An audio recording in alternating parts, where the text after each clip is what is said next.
vai ensinar a receita que você demorou tanto tempo para achar. E aí você vai vender essas aulas aí ensinando. Como assim? É o seu sucesso. Começando agora mais um E-Show. É empreendedorismo, é inovação, é você à frente do seu negócio. Vamos com a gente!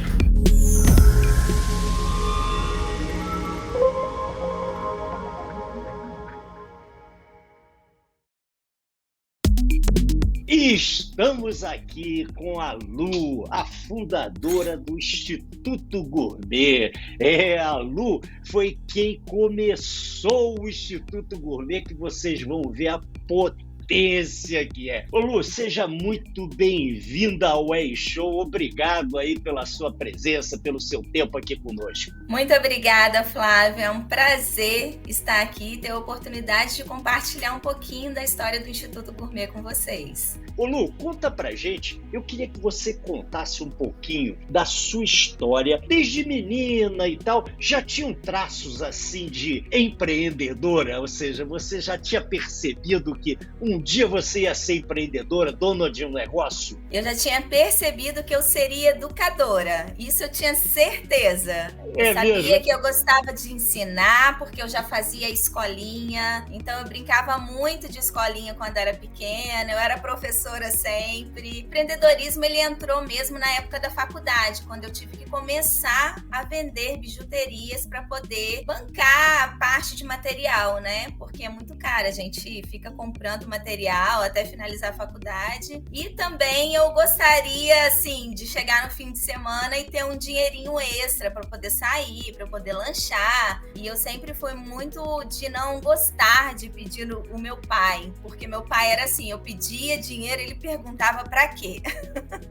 Então, não era só pedir, né? Ele queria saber qual que era o objetivo do dinheiro. E eu nunca gostava de falar, porque às vezes eu queria só lanchar. Eu sempre pensava em como ter esse dinheiro e fazia essas bijuterias para me auxiliar, tanto a bancar o material didático, como também ter o meu dinheiro para comprar as coisas que eu quisesse, sem ninguém me perguntar. Para ter a sua independência, né, Lu? Bem, aí você foi crescendo, estudou. Eu sei que você é uma pessoa da área de educação por excelência, né? Inclusive, educação exatamente ensinando as pessoas a cozinhar. Você vai contar a história toda pra gente. Bom, o que você estudou? Conta pra gente o que você trilhou aí na área acadêmica. A minha casa sempre foi muito cheia de pessoas, porque a minha mãe cozinhava muito bem. Então, eu sempre vivi permeada na gastronomia. Ficava muito na cozinha da minha avó, da minha mãe. Mas eu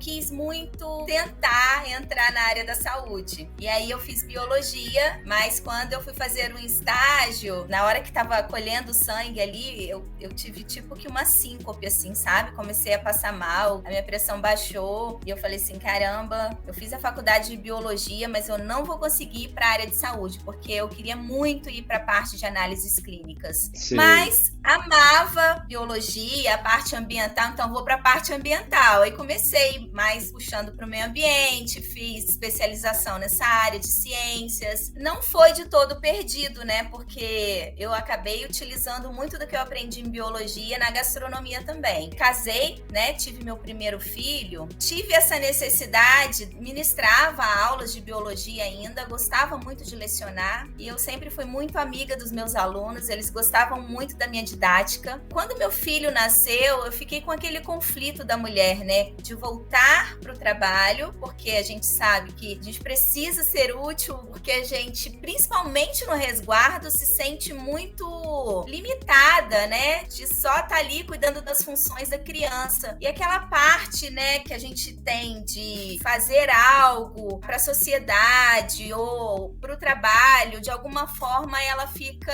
latejando ali. Então, chegou você essa fica hora... num conflito, né? Você normalmente fica Exatamente. num conflito de ser mãe e ao mesmo tempo de estar produzindo algo, né? De estar produzindo para a sociedade, para alguém, para o seu meio de relacionamento ou no seu trabalho, de alguma forma. Então, as mesmas funções rotineiras, todos os dias, de cuidar, de amamentar, e aí você fala, não, eu quero alguma coisa diferente, que é preciso retornar, né? Preciso produzir na área profissional. E aí chegou essa hora, só que você quer, mas você também não quer, porque você quer ficar com a criança. Ai, mas eu vou deixar sozinho. Ah, mas ele vai sentir falta. E nada, na verdade, a gente que vai sentir falta, né? Porque a criança, ela quer apenas ser cuidada. Então, qualquer pessoa pode fazer isso. É óbvio que tem o vínculo com a mãe, da ternura, do amor e tudo mais, mas a gente não quer se afastar do bebê. Essa era a realidade. Eu queria ficar mais próxima dele. E aí falei, agora eu vou ter que pensar em algo. Nessa época, eu estava lendo um livro chamado Pai Rico, Pai Pobre. Foi esse livro que fez assim a virada de chave, porque o Robson já falava tudo que o livro fala. Só que o marido a gente não ouve, é igual a mãe, né? Robson Fejoli é sócio da Lu, juntamente com o Glaucio Ataíde. Glaucio Ataíde, né? Glaucio, inclusive, já esteve aqui no E-Show falando sobre o business, sobre o negócio do gourmet. E faltou pra gente conversar com a origem, né? Quem começou esse negócio todo. E é exatamente a Lu, né? Mas vamos continuar, Lu. Então tá, aí você conversou com o Robson e aí o que aconteceu? E aí o Robson ficava falando de meta, empreender, não sei o quê. Ele já tinha uma vida extremamente estabilizada, porque ele sempre foi muito empreendedor, né? Robson começou a empreender com o pai com 11 anos. Ele já tinha uma visão muito além, assim, do alcance, né? Com ideias novas e o pai não conseguia acompanhar, né? Aquela questão da juventude e tal. E aí ele quis criar uma empresa para ele, né? Então ele começou muito cedo, já tinha essa parte estruturada, mas eu não conseguia acompanhar, porque eu era muito voltada para humanas, educação, aquela coisa humanizada, e o Robson acelerado.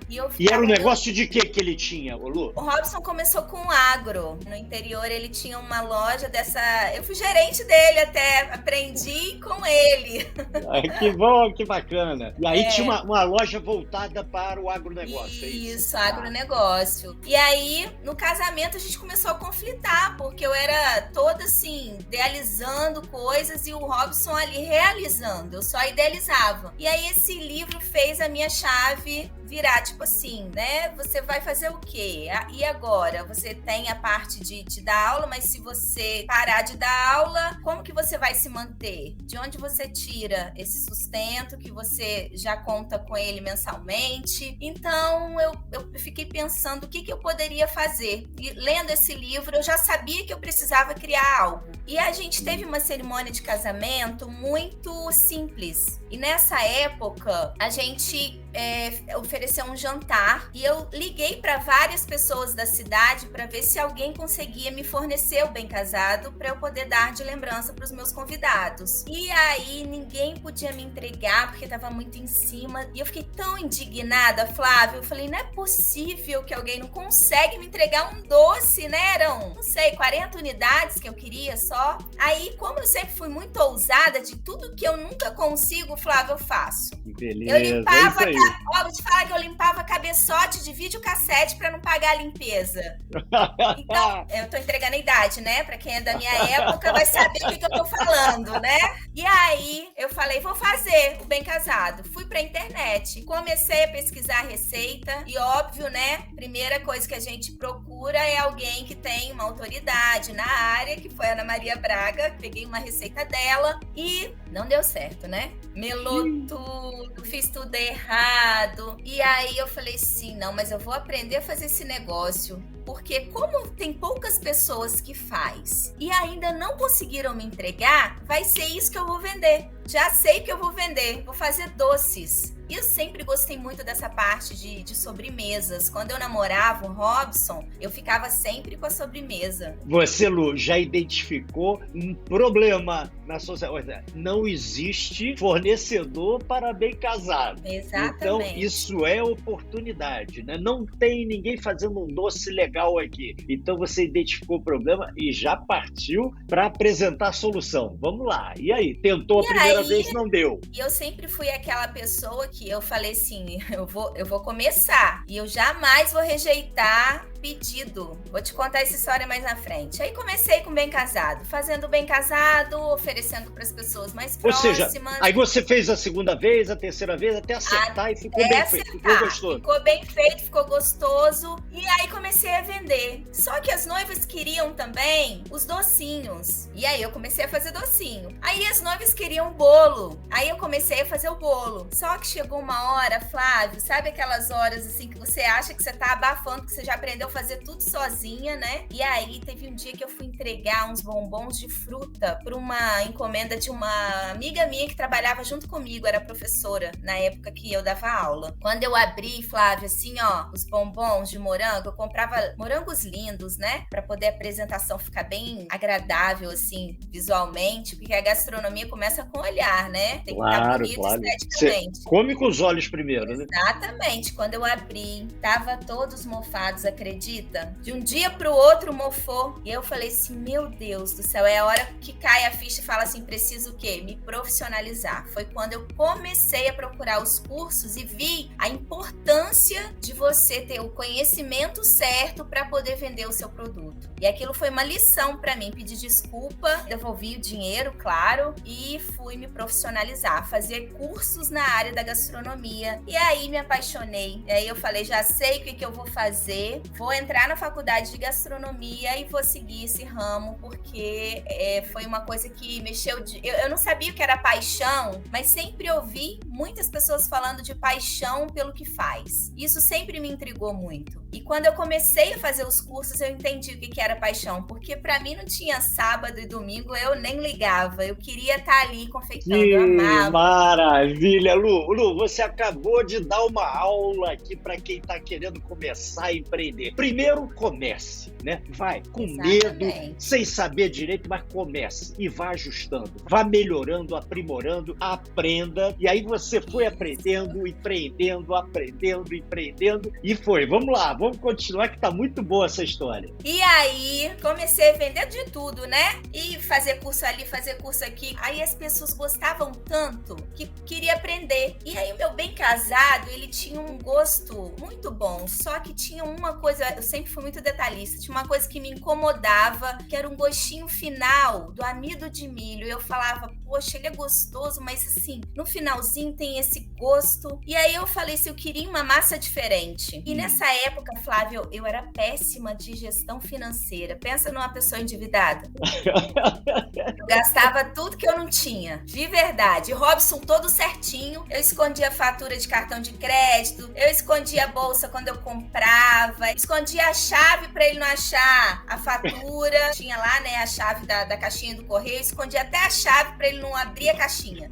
E aí eu falava assim, meu Deus, será que, né, algum dia eu vou conseguir gerenciar essa... E aí o meu sonho era ser uma gestora de fato e achar a massa perfeita pro meu Bem Casado, que era bom, mas algo me incomodava. E um belo dia a gente estava numa livraria, e naquela época não tinha telefone com foto, né? E eu tava folheando um livro muito caro, era, sei lá, R$400 o livro. E aí eu falei assim, não tem dinheiro para comprar esse livro. E achei uma massa linda, europeia, e eu falei assim, eu vou testar essa massa. Não era de Bem Casado a massa, era de um bolo, tá? Mas eu olhei e eu falei, eu gostei dessa cor da massa e eu vou testar ela para fazer o Bem Casado. Sabe o que eu fiz? Eu não tinha dinheiro para comprar o livro, muito menos coragem de pedir o Robson para comprar para mim. Então eu decorei e fui até em casa decorando, falando a receita na cabeça. Eu falava assim, Robson, não fala comigo, que eu tô com uma receita que eu não posso perder. Eu tava sem papel, não tinha caneta, não tinha nada. Que e maravilha! Eu fui decorando.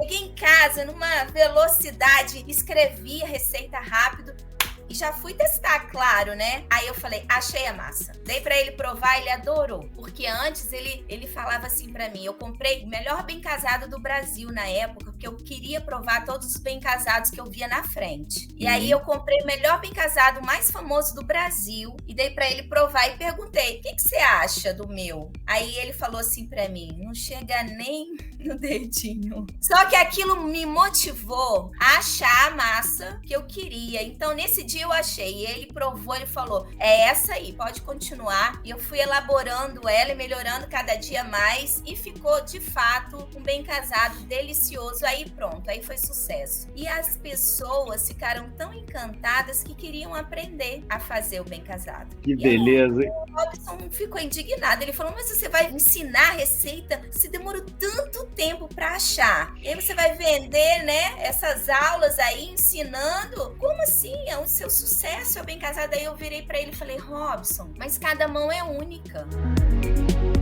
Que maravilha, não é mesmo? Na próxima semana tem mais. Vejo você aqui na próxima terça. E vamos à frase da semana, e a de hoje é de Viktor Franklin. E quem mandou foi Maria Pires, do Rio de Janeiro. Vamos à frase. Quando a situação for ruim, transforme-a. Quando a situação não puder ser transformada, transforme-se. Viktor Franklin. E você aí, participe também, manda a sua frase, nós vamos encerrar o próximo programa com ela. Agora é importantíssimo, se inscreva no canal, é só um clique aqui embaixo. E olha, foi muito bom ter você aqui com a gente no Show, o nosso canal do empreendedorismo e inovação. Até a próxima terça aí, forte abraço!